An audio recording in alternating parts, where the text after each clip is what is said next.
occupational therapy, mental health counseling, behavioral intervention, and speech and language therapy. And so with that, we try to really do a holistic approach to helping kiddos to receive the services they need, in addition to supports for the families. Thank you, Carly. So Carly and I came together to bring a resource for those families in our community that are reaching out to learn more about dyslexia. So this is the first part of our 2-part Lunch and Learn series. And today we've got Ms. Connie Risser with us. She is the founder and the director of the Joshua Institute. It's a private school here in Meridian that provides both full-time admission for students as well as educational therapy as an option. Connie actually began her career in 2004 after she discovered that both her and her daughter and her son struggled with dyslexia. Her journey I'm sorry. Okay, try this. I'm sorry. Her journey began not only to find out how to help her own children thrive in school, but also to help others. She's a professionally certified educational therapist with a master's degree in special education. She's an instructor for the National Institute for Learning Development and a coach and mentor for educators. She provides professional development for schools and is a keynote speaker for NILD. Connie, thank you for being with us today. Thanks, Robin. It's really good to be here. It's actually, when you look at the title of this PowerPoint, Understanding Dyslexia, it's like, are we going to do that in an hour? No. But we're going to hit some highlights. I know other people are going to be coming along and looking at some more specific things within the academic piece.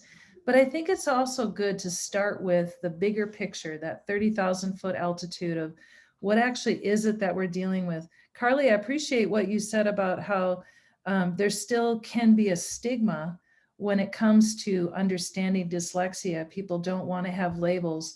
I have a PowerPoint that I do for parents sometimes, and the title of it is "Labels are for boxes, not for kids." And so it's very important that we understand that the purpose of being able to look at what dyslexia isn't for the purpose of a label, but it is for the purpose of understanding what's going on, so then we can have a path forward and knowing how to help our kids. So yes, it was born out of my own journey. I was not a fluent reader until 7th or 8th grade, and I didn't understand why. And I carried that challenge of being able to learn well all through college and even into my master's degree. So it's really important that when we get that bigger picture and that bigger understanding, it can really help our kids see that it's not just about what they struggle with, but also what their strengths are. So let's look at our, here we go. Let's look at our goals and objectives for today. The first thing we want to do is look at a definition of dyslexia, as well as some additional descriptions of dyslexia. We want to take a deeper dive so that we can understand this challenge a bit better. We want to explore the potential strengths of the dyslexic brain. We want to develop a better understanding of how those dyslexic challenges can be grouped or categorized into subtypes. I also want to help you understand the learning process and how it not only impacts learning difficulties, but it can also help us understand maybe some of the root causes of why our children struggle. Even if they have that diagnosis, it can look different with each student. And then let's get a taste of what dyslexic students go through every single day during their full-time job of going to school. We want to also look at some of the things that we can do to help our kids be able to experience true success. So what is dyslexia? Well, first of all, dyslexia is one of the most common learning disabilities, yet its brain basis and core causes are not yet fully understood.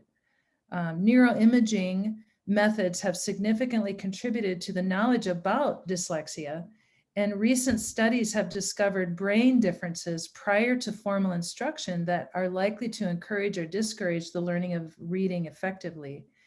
And we may soon be able to distinguish between brain differences that are likely to reflect some of the things that we can do to help with kids on an earlier time frame than what we have previously understood.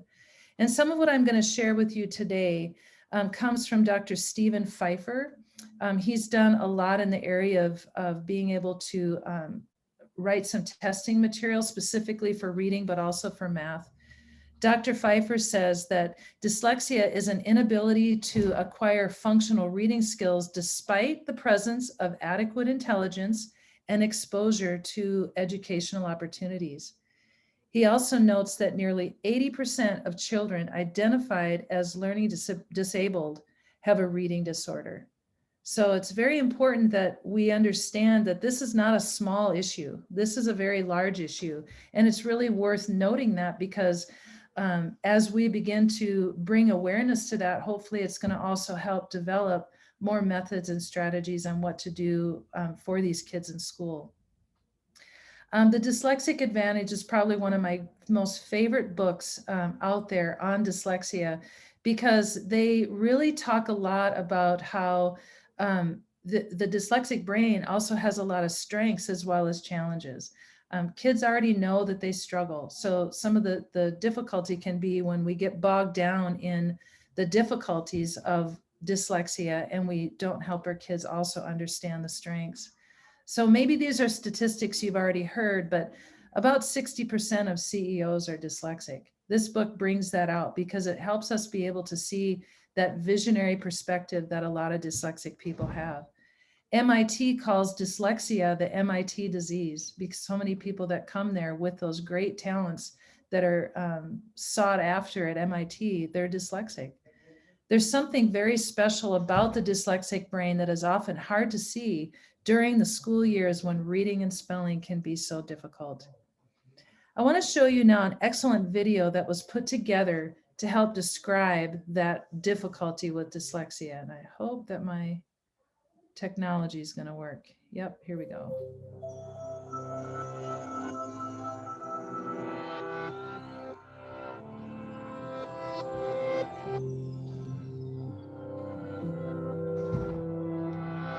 Take a moment to read the following.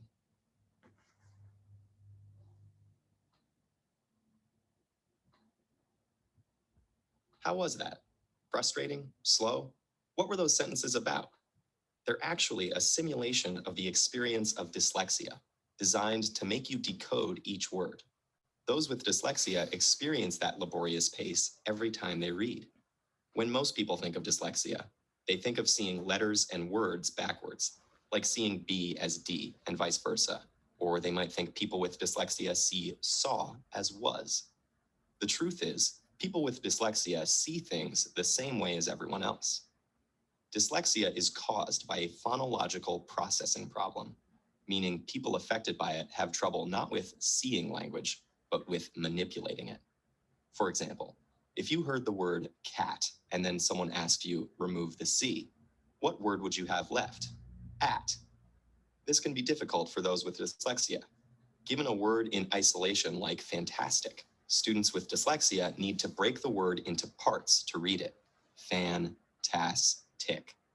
Time spent decoding makes it hard to keep up with peers and gain sufficient comprehension. Spelling words phonetically like S-T-I-K for stick and F-R-E-N-S for friends is also common. These difficulties are more widespread and varied than commonly imagined. Dyslexia affects up to 1 in 5 people. It occurs on a continuum. One person might have mild dyslexia, while the next person has a profound case of it. Dyslexia also runs in families. It's common to see one family member who has trouble spelling, while another family member has severe difficulty decoding even one-syllable words like catch. The continuum and distribution of dyslexia suggest a broader principle to bear in mind as we look at how the brains of those with dyslexia process language. Neurodiversity is the idea that because all our brains show differences in structure and function, we shouldn't be so quick to label every deviation from the norm as a pathological disorder, or dismiss people living with these variations as defective. People with neurobiological variations like dyslexia, including such creative and inventive individuals as Picasso, Muhammad Ali, Whoopi Goldberg, Steven Spielberg, and Cher, clearly have every capacity to be brilliant and successful in life. So here's the special way the brains of those with dyslexia work. The brain is divided into two hemispheres. The left hemisphere is generally in charge of language and ultimately reading, while the right typically handles spatial activities. fMRI studies have found that the brains of those with dyslexia rely more on the right hemisphere and frontal lobe than the brains of those without it. This means when they read a word, it takes a longer trip through their brain and can get delayed in the frontal lobe. Because of this neurobiological glitch, they read with more difficulty. But those with dyslexia can physically change their brain and improve their reading. With an intensive multisensory intervention that breaks the language down and teaches the reader to decode based on syllable types and spelling rules, the brains of those with dyslexia begin using the left hemisphere more efficiently while reading, and their reading improves. The intervention works because it locates dyslexia appropriately as a functional variation in the brain, which naturally shows all sorts of variations from one person to another. Neurodiversity emphasizes this spectrum of brain function in all humans and suggests that to better understand the perspectives of those around us, we should try to not only see the world through their eyes, but understand it through their brains.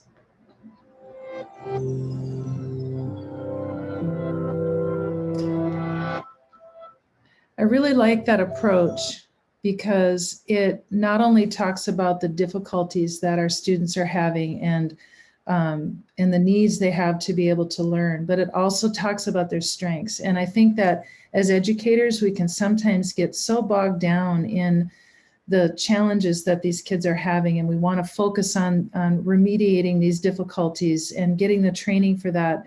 But I think it's important that we also talk about the unique strengths that these dyslexic kids can have as well. So when I work with children, I'm always looking for examples of people that have really been successful and didn't let the dyslexia be the thing that was going to keep them from being able to grow.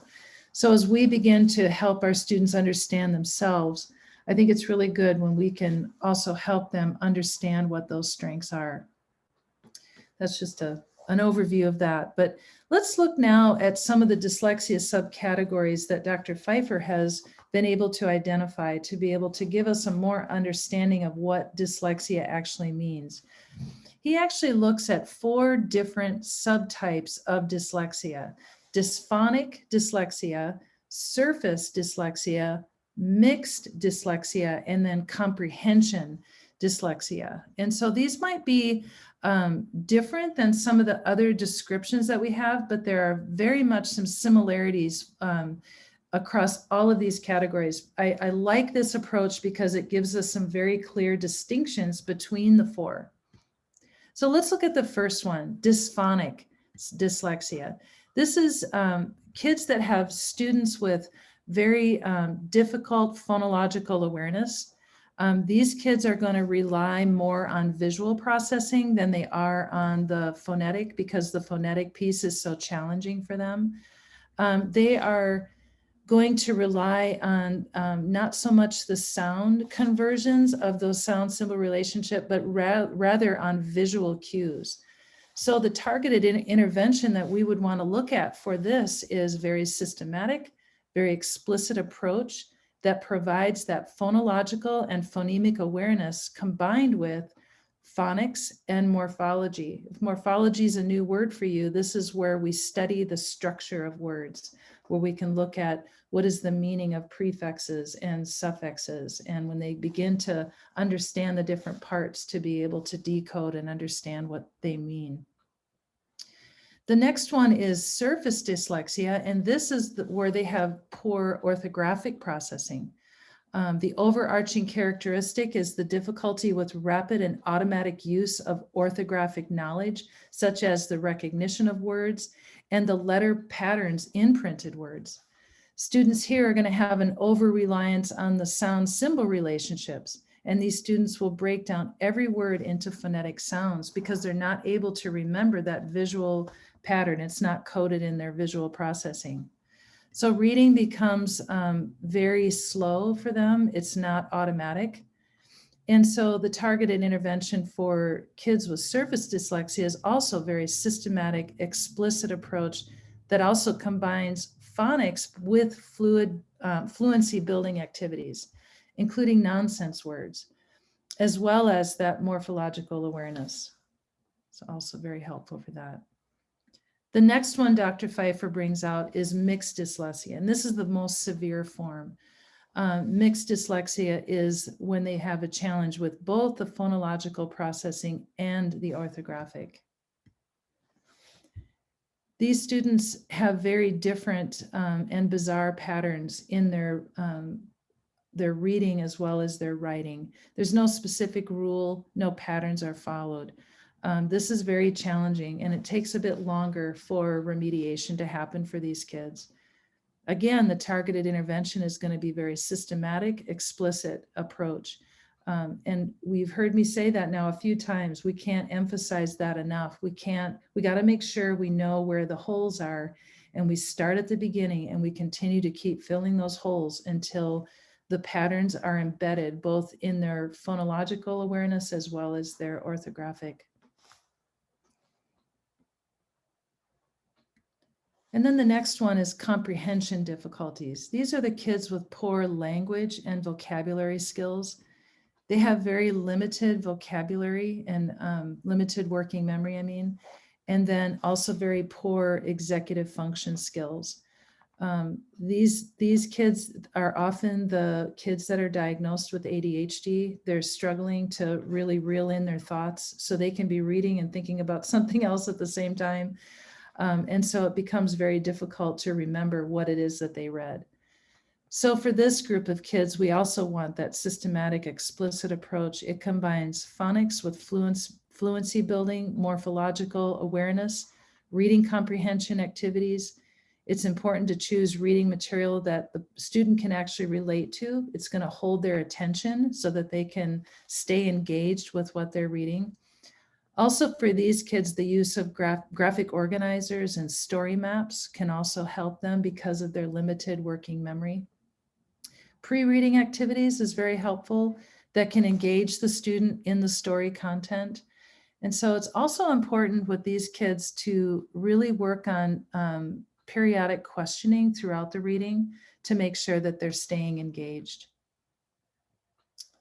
So those are the 4 categories that we can kind of take dyslexia to a deeper level, pull it apart a little bit, because like we saw in that video, dyslexia is not just one size fits all. It's very much looks different in different kids depending on what it is that they're struggling with, which is why I think this next slide is also very important, because when you look at the different phases of the learning process, and we begin to look at the intricate and complexity that's embedded in each of us in what we learn. We can begin to see that where the breakdown could possibly be happening for our kids as they're learning.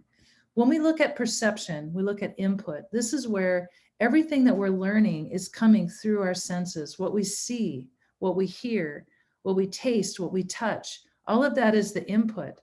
Goes into our brain, and we begin to elaborate on that. How well is our working memory able to hold on to what it is that we're learning? Are we able to do something with it in a way that is efficient and in a reasonable amount of time so that then it can produce an output response? Maybe it's going to get filed in our brain somewhere. Maybe it's going to come out on a paper that we're going to write. But anywhere within this learning phase, problems can happen. So again, we don't want to just look at a diagnosis of dyslexia. We want to also be able to say, where in the process with this child diagnosed with dyslexia is this breakdown going to happen? So let's look at the first one. What I'm going to do is I'm going to show you one of the processes of learning, and this one is going to be visual and auditory processing. And this is the ability to recall and manipulate what is seen and heard. This is that temporary storage that is there in the moment. Like right now, you're probably sitting in a chair and your body's feeling that chair underneath you, but you're not necessarily thinking about it. But your working memory is taking in everything that's going on right now around you, and your brain is doing something with it, whether you're seeing something, you're hearing my voice. Are you able to process what I'm hearing? Children that struggle with both visual and auditory memory really struggle with reading because they're not able to process what it is that they're seeing and hearing long enough to be able to do something in that. So what I'm going to do now is I'm going to test your working memory, and we're going to start with your visual working memory. I'm going to show you a slide that has a row of pictures on it, and I want you to look very carefully. You're going to have just a few seconds to look at it and to remember the sequence of pictures. And then I'm going to show you another slide that has the same pictures, but a different order. And using the numbers listed below the picture, I want you to tell me the order of the first slide that you're going to see right now. Does that make sense? Any questions on that? Okay, here's the first slide. Let's see how you do. Have a look at the order of those pictures. Okay, now I'm going to show you the next slide, and I'd like you to write down the order of that first row of pictures that you saw using the numbers below.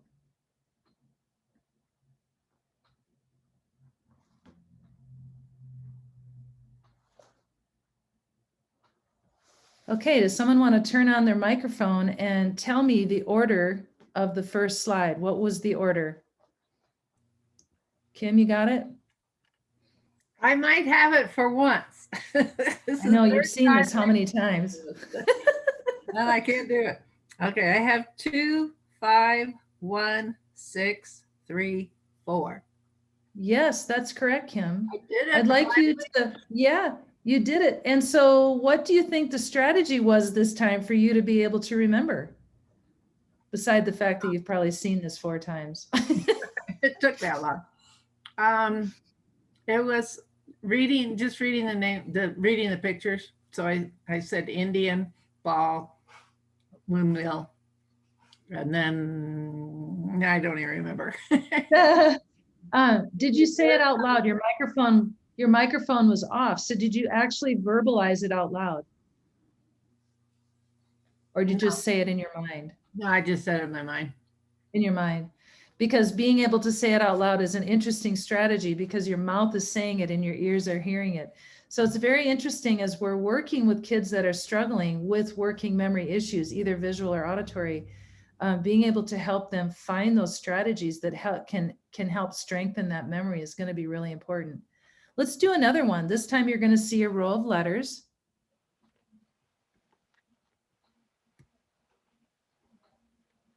Come on. There we go. Whoops. Sorry. Okay, write down those letters and see if you can remember visually the order of those letters.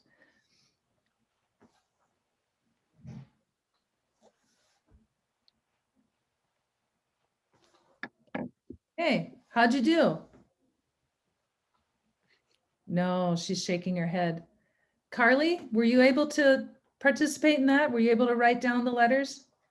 I was. I got it in order, except that I didn't get the W or the C. The W or the C, okay. Can you see a difference between trying to remember letters as opposed to pictures?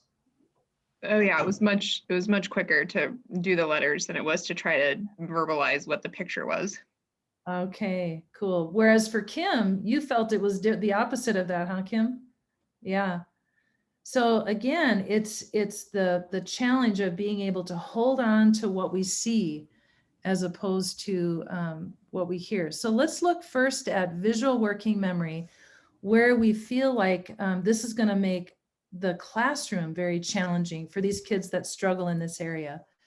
These kiddos are not going to be able to learn sight words very easily, where one child might just need a couple times through and they can remember those sight words.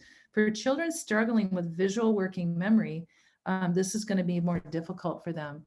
It's also going to be difficulty in recalling those letter formations. So it's that surface dyslexia that we were talking about earlier.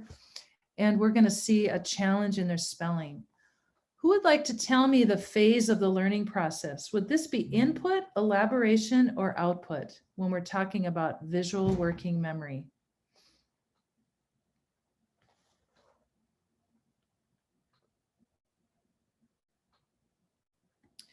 We're talking about elaboration.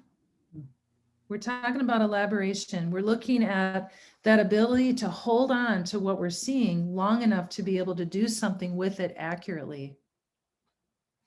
Now let's test your auditory working memory. Everyone that's listening here, get out a piece of paper and a pencil, and I am going to give you a list of things. We're going to do 5, okay?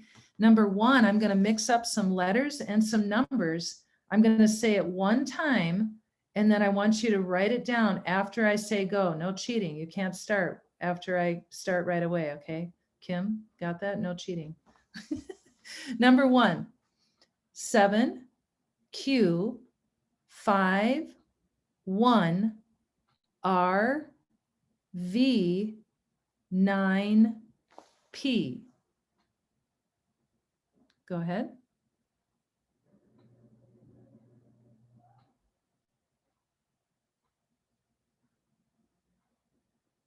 Okay, number 2, horse, star, happy, rope, shine, sink, house.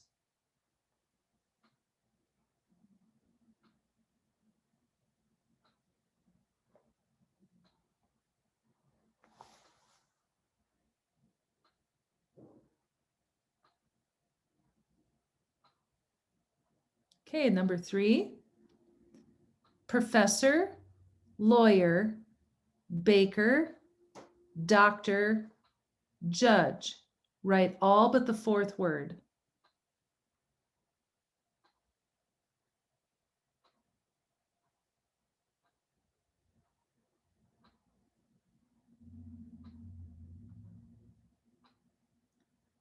Number 4, 5, 8, 2, 3, 5, 9. Write it in reverse.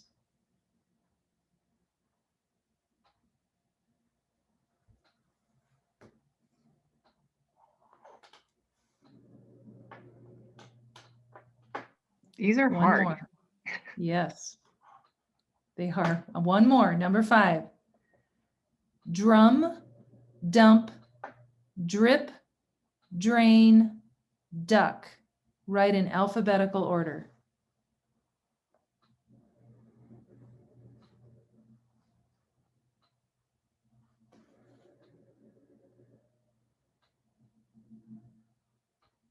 Are you feeling like your auditory working memory is being stretched?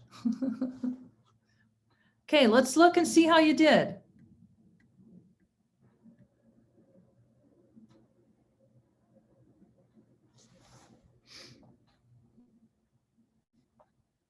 Anybody get them all right?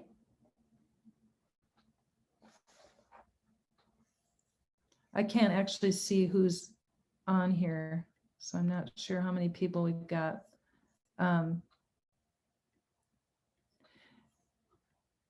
Who would like to comment how they did? If someone wants to turn their microphone on, it's a lot more fun if it's interactive. I only got 1 right. Only got 1 right. Which one did you get right? Number 3. I only got that one Okay. right. The other ones, I just couldn't remember all of them. It was way too, it was really challenging. Mm-hmm. And this is designed to be challenging for those of us who probably don't have an auditory working memories difficulty, right? Imagine the kids that do struggle with working memory and they're trying to function in a classroom where it's really being presented auditorily at an average, pretty much an average pace, how challenging that would be for them. Anybody else want to give us a comment on how they did? Or a strategy you used to get something right and maybe it surprised you? This is Elisa. I got 2 out of 5 right, but I only got number 3 right by accident because I forgot the 5th word and I happened to just get them in the right order. Oh, that's Um, funny. But I What did use, strategy did you use to try and get it figured out? yeah, sorry. I did use the technique of saying it out loud, and if I had a chance, I would like repeat them while you were talking out loud. Although that did backfire one time because then I couldn't hear the next word you were saying. But it did help me be more successful than, well, I felt like I had a little bit more success than the last time. Yeah. Which one was the most difficult, do you think?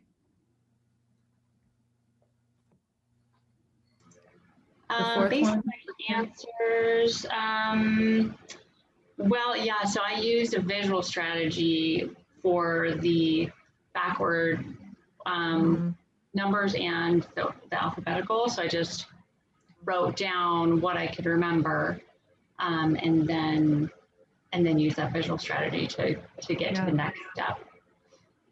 Yeah, and what we're seeing is the importance of strategies. And we think about teaching strategies to our kids who struggle, no matter what kind of intervention program we're using, are in the process of that, are we trying to help our kids be better thinkers? Because they don't necessarily need us to be their working memory. And it's very easy to do that. But oftentimes kids with dyslexia are going to have a working memory issue, either visual or auditory or both. And it can be very challenging if we don't teach them the strategies they need to be able to remember things. Let's look at some of those classroom behaviors for auditory working memory. That difficulty remembering the sound symbol relationships, word retrieval, being able to follow oral directions, difficulty taking notes from a lecture. This is very hard for me. I never take notes because if I start writing, then I can't hear. And so I have to have other ways that I can actually get down the information that I need to remember. What's the phase of learning process for this one? It's working memory. We should know this. We just did the visual, which was what? What Input. phase of the learning process? Is it input? No. What was the visual? Elaboration. So working memory, remember, is that scratch pad in the mind. And so it's that elaboration piece of being able to hold on to it long enough to put it where it needs to go. Now let's look at visual and auditory discrimination. Here it's that ability to recognize likenesses and differences among forms and symbols, or between sounds and the sequence of sounds. And this as well, you can imagine if we're not able to see which direction the B and the D are, we're going to have difficulty being able to improve in our reading achievement, right? So here's an example of those challenges in the alphabet itself, where there's so many changes. There's confusion between that M and that N, the B instead of a P, the flipping of letters that just seems to be all over the page for our kids that are struggling to be able to distinguish the differences and likenesses among letters. So I'm going to test your visual discrimination issue. I'm going to show you a passage, and I want you to read the selections silently. And then I'm going to give you a quiz because we're in school and every time you have to read, you have to take a quiz, right? So here you go.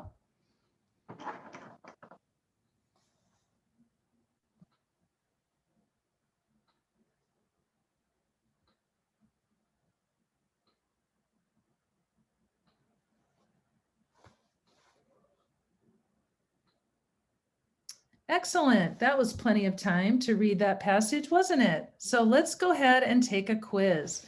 Turn on your microphones, and I'd like somebody to tell me the main character. If you've already done this little simulation a few times, we'll see if our new people can figure it out first. What's the name of our character? Mole. Don't make me call on you. It's about a mole, right? Yep, it's about a mole. And what is the first event that takes place? It pushes its nose through the soil. Yep, that's right. And what kind of nose is it?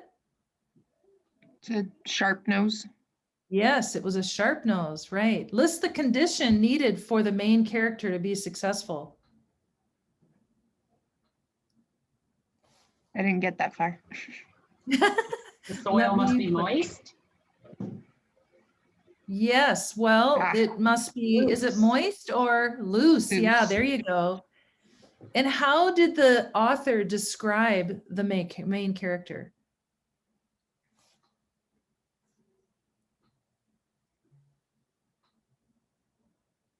Come on, people. It's not a very long passage. How do we describe the main character?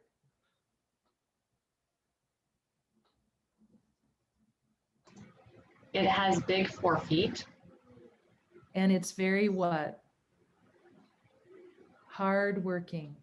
Oh, The character's hardworking. Very good.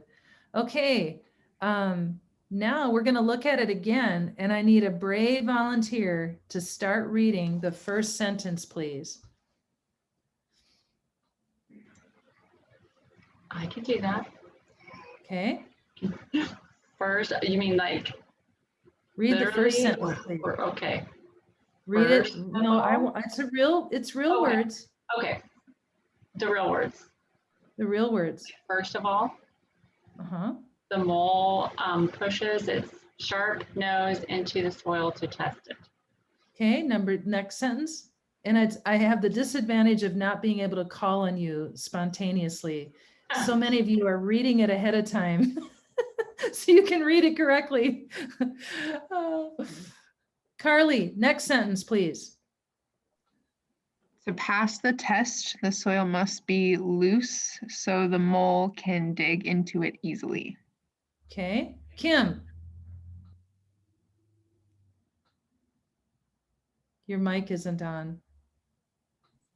Yeah, that's why I couldn't read it. There was this black thing came across it, so I couldn't read it.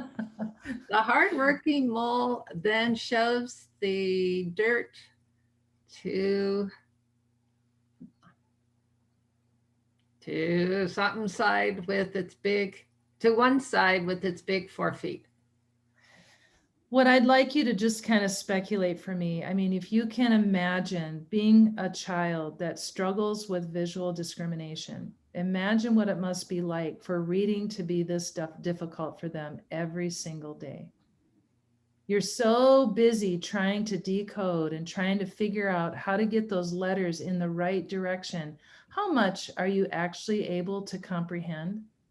I mean, you guys struggled to tell me that the mole was hardworking. It was hard to see that. And for a lot of our kids, this is the difficulty that they face every single day. And so when we look at the classroom behaviors for visual discrimination, what's going to be tough in the classroom? Well, we're going to confuse numbers, letters, or words on a regular basis. We're going to misread mathematical symbols. So math is getting harder and harder. And we were doing great. We were seeing a plus and suddenly it's a minus and our eye did not distinguish the difference. Orally, it's going to be hard to follow oral directions. It's going to be tough to be able to take notes from a lecture. Even just being able to write it down. Can we write it down correctly? What's the phase of learning in this process? Input. Yes, input. Very good. The difficulty is going to be input. Thank you. Very good. Here are some of the auditory discrimination issues. Kids who heard a word, they heard grasp and they thought it was to catch your breath, to gasp. The word course was a singing group, a chorus. Fertile was an animal with a hard shell. A parasite is a thing on a submarine that you look out of. A porter is someone with a microphone who interviews you. An ancestor is an aunt's sister. Pasture land, this is the best one. Already gone through it. We passed your land. And an intersection is the middle of a concert. It's not middle of a concert. It's where two roads cross. A dome is a place where college kids sleep. So these kids are processing that they're not able to distinguish the sounds correctly. They're hearing it differently.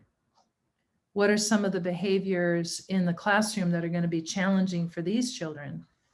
Well, they're not going to be able to hear differences in sounds of words.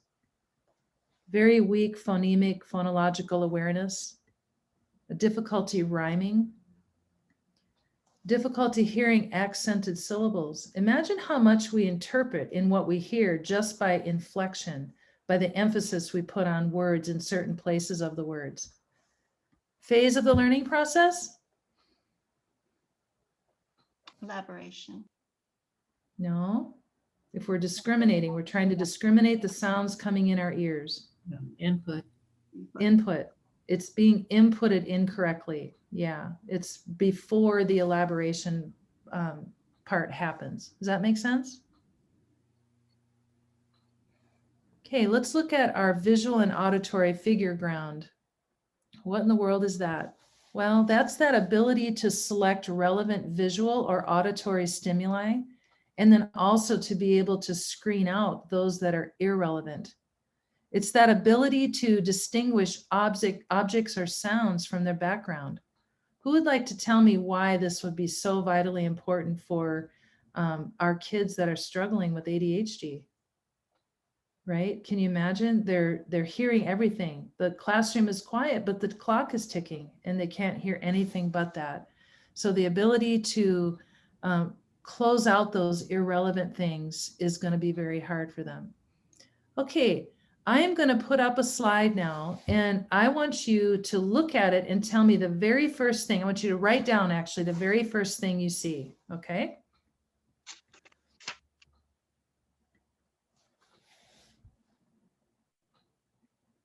Okay, what do you see? If you've done this before, let's let our new people do this one. Well, Face. no, unless you want me to say head first. You want to see a head? What kind of a head?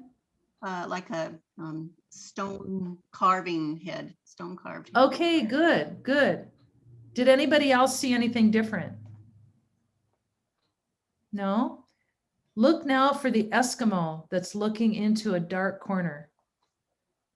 Can you see that? Yep. Yeah, very good. Let's do another one. What's the first thing you see? A woman looking away. Okay, a woman looking away. Yes. Who can see the old woman? Oh, got it now. Got it? Everybody see the old woman? No? Here's her eye. There's her mouth and her chin. There's a poor little wart on her nose. Yeah. Yeah. So that's being able to distinguish the different visual processes, right? That figure ground. Why would this be challenging for kids who struggle with this? Well, we're going to have a difficulty with workbook format. Kids that struggle to not let those visual things be distracting, and we want to make our kids have workbooks that are colorful and have lots of cartoons on them, and they're completely distracted by the cartoons rather than what it is that we want them to look at. Attention may shift from one stimulus to the other, and they don't have the control to be able to stay focused. These are kids that can lose their place while reading. They're going to have a hard time with maps, charts, and graphs because it's just way too much information. What's the phase of the learning process here?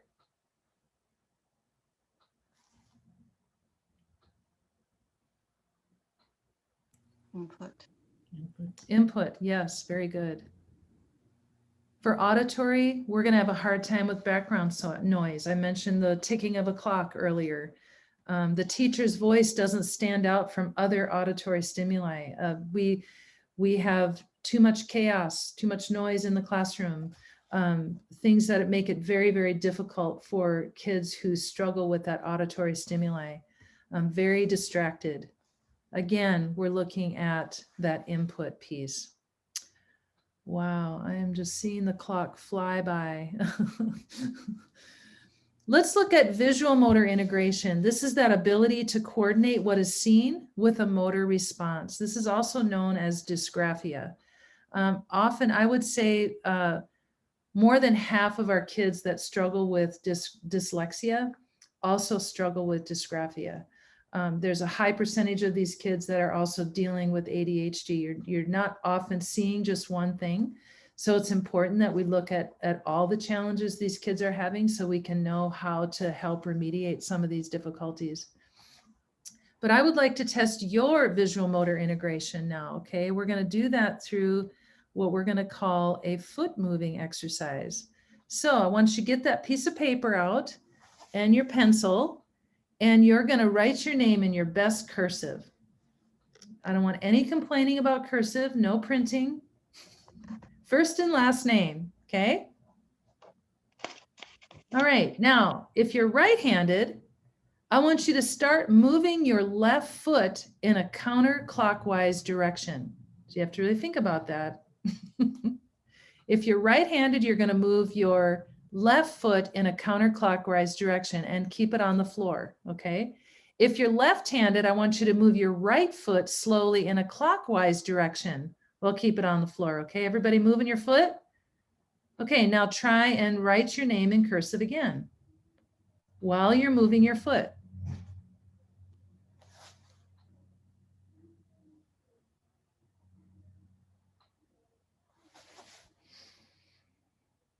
How was that?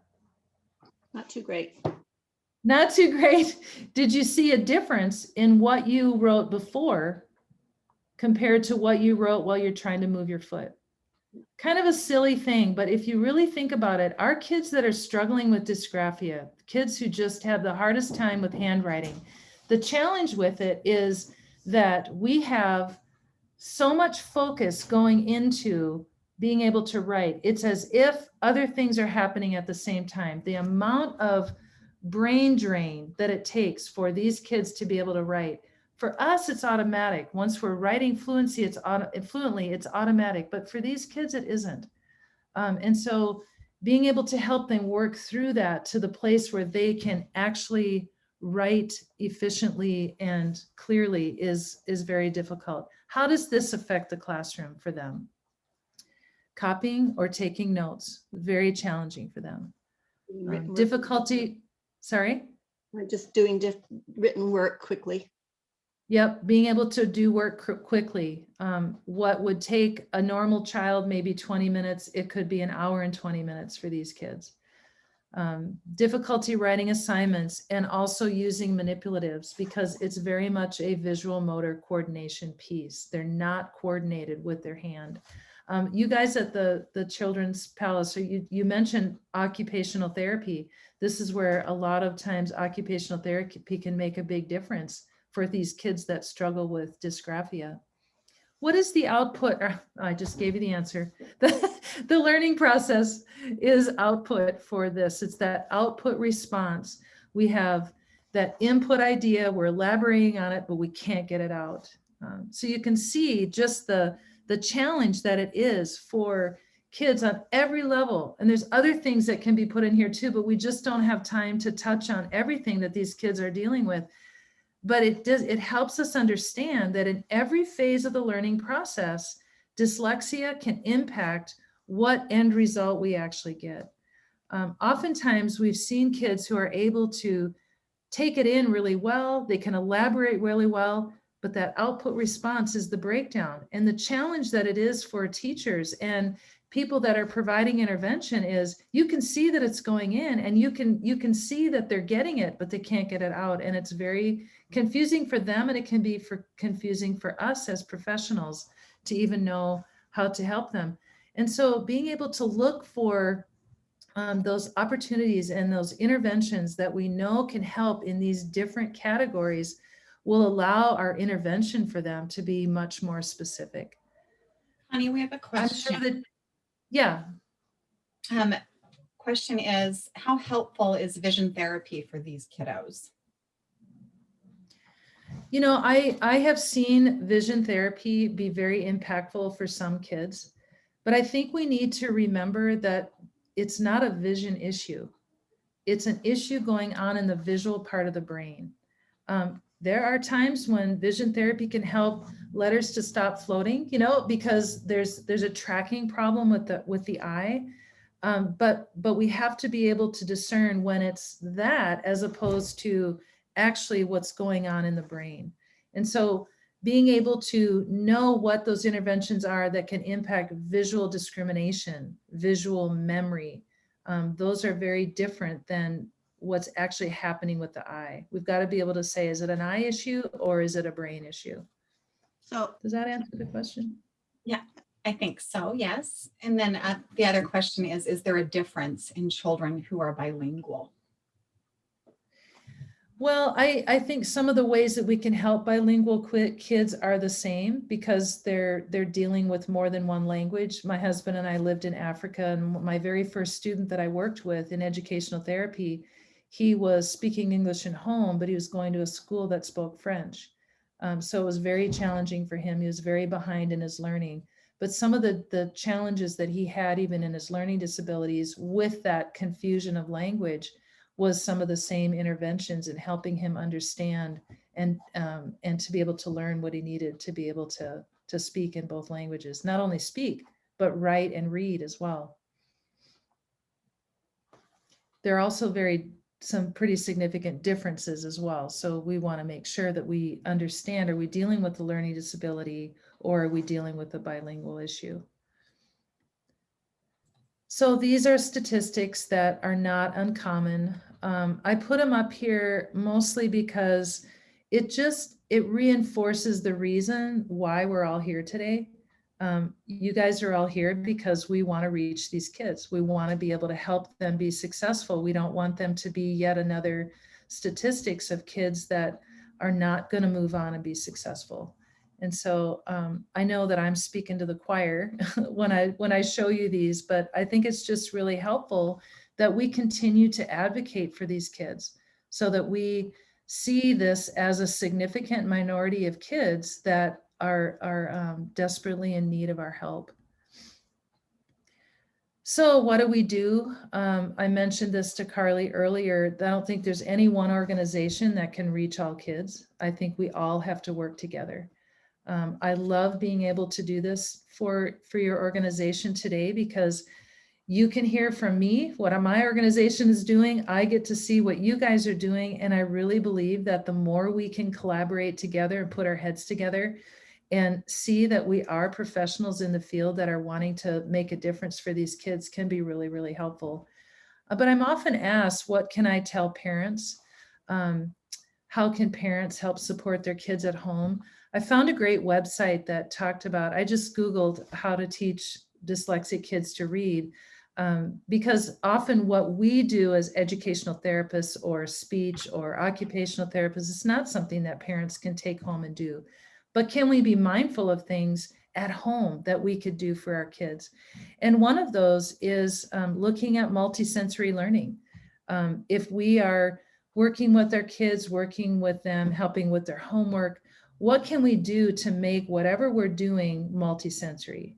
What I mean by that is, can we utilize more than one sense at a time as we're working with our kids? So if our child is struggling to read and they're only reading silently, can we encourage them to read out loud? So not just so that we can hear them, that's often what we think, but it's amazing how many times if a child is able to read, even if he's just decoding, now his mouth is speaking, his ears are hearing, his eye is seeing, and we've got more than one sense involved, there's a better chance that it's going to make more sense to him and it's going to stick, especially with working memory issues. Explicit systematic learning, you've heard me say that several times. Children who are suffering from dyslexia require more brain power to master the reading process. Systematic learning tries to minimize that. We're going to start here and we're systematically going to work our way through. We do that with phonics. We do that with some of the sound symbol relationships that we do. It is a known method that can help our kids be able to lessen the brain power that's needed to be able to learn so that they can hold on to what it is that they have in front of them. And then this, it may seem obvious, but I'll tell you what, as a dyslexic child myself, I didn't gravitate to reading.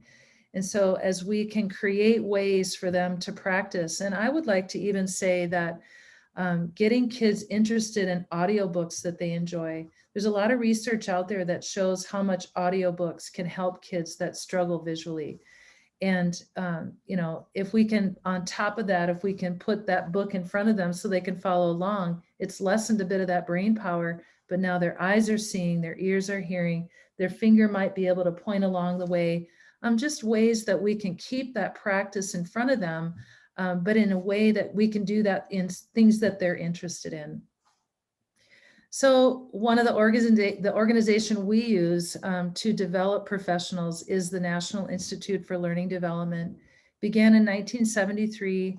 To date, we've trained over 10,000 educators, and we've assisted more than 100,000 students in over 40 countries.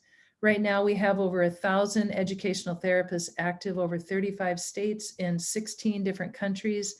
The purpose of NILD is this. These are the distinctives that we're talking about that are needed and proven effective methods for helping kids with learning disabilities. It's Orton Gillingham approach, explicit, intentional, data-driven instruction.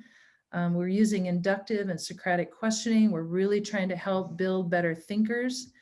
We use guided practice and systematic feedback and instruction in self-regulation and application. These are just some of the distinctives that I would encourage you to be watching for as you look for programs that could really benefit your organization. Do they include some of these things? Is this a way that we might be able to help partner with you as well? But it's very important that what we're doing actually shows the data, because we don't want what we're doing to just be out there flopping in the wind, right? We want to make sure that what we're doing is actually showing improvement as we're working with kids. We don't also want to just work on academic improvement. We talked before about the fact that there are cognitive strengths and weaknesses, and we want to make sure that we're impacting all phases of the learning process. And those are cognitive issues that kids are dealing with that are impacting their reading. So you can imagine the greater impact that we can have academically when we're also looking at the cognitive changes as well.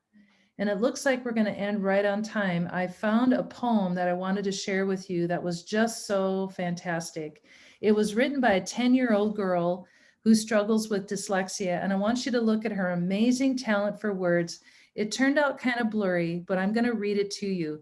It's a poem that can be written from top to bottom and from bottom up. And I'm going to read it to you. It starts at the top. It says, I am stupid. Nobody would ever say I have a talent for words. I was meant to be good. That is wrong. I am a failure. Nobody could ever convince me to think I can make it in life. Now look at the bottom up. I can make it in life. No one could ever convince me to think I am a failure. That is wrong. I was meant to be good. I have a talent for words, and nobody would ever say I am stupid. Isn't that beautiful? And, you know, we have the joy as those who are parents and those providing intervention for these kids. We get to come alongside and help them believe that while the dyslexia challenge is real, oftentimes it's severe, but we're never going to give up on them. And they are going to come through and realize, it might take a while, but they're going to realize they have great value and they are going to be successful. So thank you very much for just allowing me to come and share with you and maybe give you a little bit of a taste of what it might be like to be one of those struggling kids in the classroom. I hope you got a sense of what it might feel like for them. And, you know, if in the end it helped us gain just a better, a deeper level of compassion for them, that is far, far worth it. But I'm excited about being part of a community like Decoding Dyslexia that wants to work together and collaborate to make a difference. And so thank you very much for having me today. Thank you, Connie. Thank you so much for your time. And thank you everyone who was able to join and who registered. We did record this session. So tomorrow sometime you'll get an email with a link to the recording. So please share it with your colleagues and families and anyone interested in learning more about dyslexia. This was the first part of a 2-part series. So following up with this, we will have our second Lunch and Learn on Monday, May 17th, again at noon. And that will be with Kirsten Lewis, who is our SLP, now dyslexic specialist. And she will take us into diagnosis, dyslexia, now what? And start to give and share some tools that she uses herself in her practice. So again, that's on Monday the 17th. If you haven't registered for that, you can register on our website, decodingdyslexiaidaho.org. Connie is an amazing resource here in our community and always available to families and professionals. So please feel free to reach out to her directly. She's at the Joshua Institute. And also feel free to reach out to us here at Decoding Dyslexia. And any questions before we wrap it up? Please feel free to unmute yourself and make comment. I'm wondering if our 2 that are trying to come in are Northern Idaho and they're an hour off. That's okay. They're going to get the record. They're going to get the Recording. I'm just wondering. I can't do it again. I don't have time.